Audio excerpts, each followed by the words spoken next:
Hi everyone, Richard here at Calvin Wazoo, where the record shows, to quote Sid Vicious, I fucked a bloke and did it my way.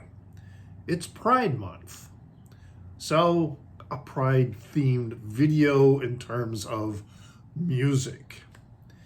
And it must be noted that queer people, gay, lesbian, transgender, gender nonconforming, asexual, queer people have left their mark on all art for hundreds of years.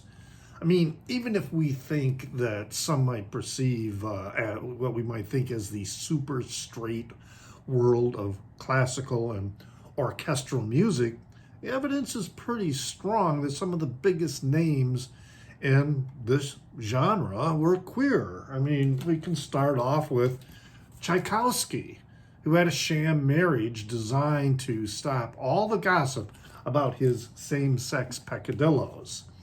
There is also Benjamin Britten, a mid-20th century composer of pieces that were often written for his life partner, Sir Peter Pears. Then there's also George Friedrich Handel. Here we are, with the famous Messiah, about whom the jury remains out, but who was known to socialize in gay circles in both Italy and in London. And then there is Aaron Copland, a famously private person, but whose personal letters recently published reveal an intimate relationship with the artist Prentice Taylor. Then we have Leonard Bernstein, his wife, Felicia Count Montalegre, wrote in her book, The Bernstein Letters, about him saying, "You are a homosexual and may never change." Then also we have Wendy Carlos, née Walter Carlos, was a pioneer in compositions created with the Moog synthesizer, and who contributed significantly to the soundtrack of A Clockwork Orange. And then another one who the jury sort of remains out is Chopin. But there's been speculation for a long time about his possible homosexuality. Then there were many influential queer performers within jazz. So we have Gladys Bentley, who during the Harlem Renaissance would perform in men's clothing with drag queens as her backup singers, and then she would flirt with the women in the audience as she unashamedly sang about her lesbian flings. We also have Alberta Hunter, a blues singer and jazz singer with a strong cabaret influence. She did marry a man, but they divorced soon after, and she spent the rest of her life dating women. Then we have Billy Strayhorn. Now, you might be familiar with John Coltrane's Lush Life. Well, Billy Strayhorn was the composer of that song, as well as the song Take the A Train. And then we have Cole Porter, who was hugely significant songwriter and performer. And then more recently, we have Anone, née Antony Hagarte of Antony and the Johnsons, her backing band. And that name came from this person, famous transgendered activist Marsha P. Johnson. Now, of course, there have been many queer representations in rock and even country music. But there are two genres we can say with confidence that their origins with gay performers: punk and industrial rock. Now, please note, I'm not saying punk and industrial rock were first created by queer artists. Although with industrial, you could say something like that. But rather, I'm saying that their origin is so closely linked with queer artists and queer sensibilities that this influence cannot be separated from the canon. All right, we can start with the term punk, which can be traced back to, believe it or not, medieval times, when it was used as a term to refer to a sex worker. Even Shakespeare used it that way in the play Measure for Measure. Then in the 1930s, punk became a derogatory term for a young man who was a bottom. In fact, excuse me, even today in many parts of the world, you're only a homosexual if you're the bottom. Now, one of the earliest progenitors of punk glam was Jane County, née Wayne Rogers, not the actor Wayne Rogers, who was a fixture at CBGB's. She was influenced very much by the Stooges, who, with Iggy Pop, are considered the godfathers of punk rock. But she, in turn, her performing, which was seen by a particular David Bowie, influenced his eventual adoption of the Ziggy Stardust motif in the whole presentation of that. Really can be credited to Jane County. Now, a short-lived, but nonetheless very influential band in the punk scene was The Germs, led by Darby Crash, who was a queer punk boy whose given name was Jan Paul Beam. And he formed The Germs in L.A. with a longtime friend who went by the name of Pat Smear. Now, the original band name was Sophistifuck and the Revlon Spam Queens. But they dropped that name because they were trying to print t-shirts and you had to pay for each letter. So, they went for something shorter, and that's when they came up with The Germs. Then these two guys, they advertised for two no-talent girls, all right, to join the band. And one of them they landed was Terry Ryan, who soon adopted the name Lorna Doom. And then someone who adopted the stage name Dottie Danger. But her real name was Belinda Carlisle.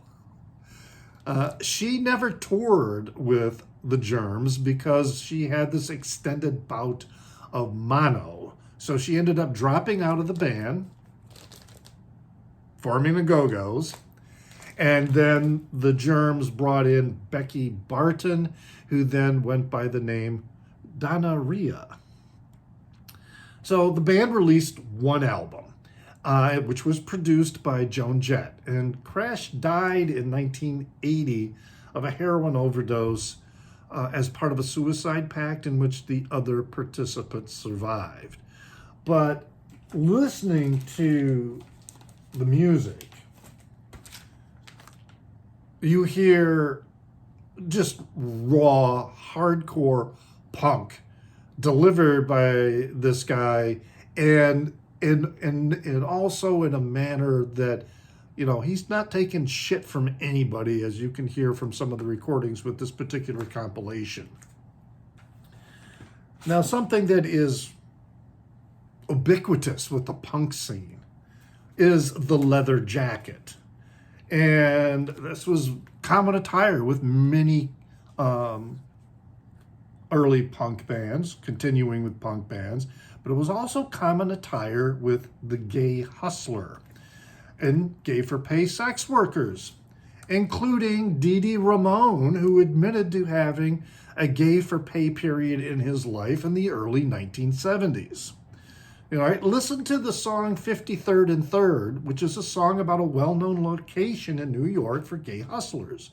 Or also the Ramones song We're a Happy Family, in which it is revealed that Daddy likes men.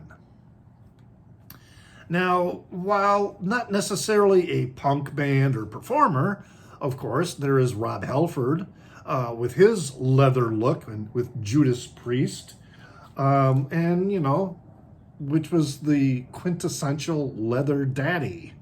But that's rock music. We're talking about punk here.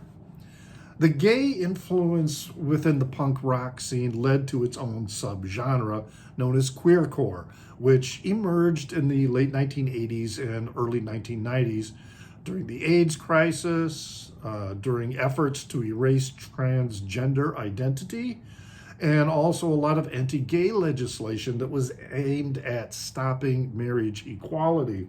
Some of the bands noted at this time was Pansy Division, which in their releases included a lot of information on safe sex practices, which was not being disseminated by government health officials.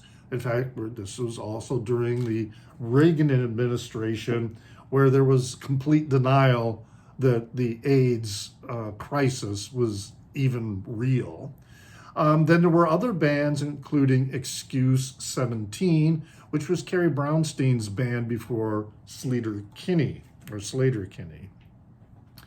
Then the assimilation of queerness within the punk scene became so complete that it was nearly erased, largely by the machinations of Malcolm McLaren, who created the Sex Pistols, and Vivienne Westwood, who transformed punk aesthetic into a profitable fashion commodity, the very antithesis of what was punk. And then there was a later reemergence of queer punk bands that continued to carry the torch, such as the band Limp Wrist or Middle-Aged Queers. So we are still getting that queercore sensibility. Now, it kind of makes sense to transition and into the industrial and / punk recordings of the project known as Fetus. This was a project by the Australian-born James George Thirlwell. Now, I don't have any explicit knowledge that Thirlwell is gay or identifies with the queer community. To the best of my knowledge, though, he's never married, and some of us might know what we used to say about middle-aged bachelors. Thirlwell did, however, work closely with the members of the industrial group Coil on their first album, which was called Scatology. And Coil was, most decidedly, not only comprised of a gay couple, but also produced explicitly gay content and often used gay-themed imagery for their album art, such as the cover here for, the Love's Secret Domain, which has their very catchy and classic song, Teenage Lightning. Their 1984 single EP, How to Destroy Angels, was labeled by the duo as a ritual music for the accumulation of male sexual energy. In fact, on the album, it says here, although we make neither claims nor rules for its use, we do suggest that for maximum potency, it should be only be played in circumstances that are exclusively male and or onanistic in nature. What these are entirely up to you. Now, Coil's founding members, John Balance and Peter Christopherson, who also became romantic partners, sprung from probably one of the most important collectives in the industrial music scene, and that is Throbbing Gristle, which in turn begat Psychic TV. Now, At the heart of Throbbing Gristle undoubtedly was the character known as Genesis Peorage, who was a trans person, multidisciplined musical and performance artist. The band or the collective was active, Throbbing Gristle, from roughly 1976 until 1981. And their sound really defined industrial music with its confrontational and aggressive sounds, combining droning backgrounds with clanging objects and guttural screams to produce this overstated masculine experience as a reaction to the heteronormative hegemony that was going on around at the time and continues today. With Psychic TV, the collective began to assimilate dance rhythms from acid house that was emerging from Detroit and Chicago. And they produced a plethora of live, albeit very primitive recordings of their shows. They've released albums as Psychic TV from roughly 1982 up to Porridge's death in 2020. Now, if you consider Captain Beefheart an acquired taste, Throbbing Gristle and Psychic TV may prove to be an overwhelming challenge for you. Now, Peorage collaborated with other influential industrial projects, such as Einstürzende Neubauten, which emerged in then West Berlin in 1980. Not an explicitly queer group, but definitely influenced, as I say, by Throbbing Gristle, Psychic TV, and Peorage in particular. So they were huge, Throbbing Gristle and Psychic TV, huge influences on many subsequent industrial acts, such as Einstürzende Neubauten, which took that concept of industrial music to its literal expression, using power tools, sheets of metal, and hammers, combined with the shrieking vocals coming from the vocalist Blixa Bargeld. In fact, in a 1984 live performance, they were stopped. They stopped the show because the band started using drills and jackhammers to dismantle the stage.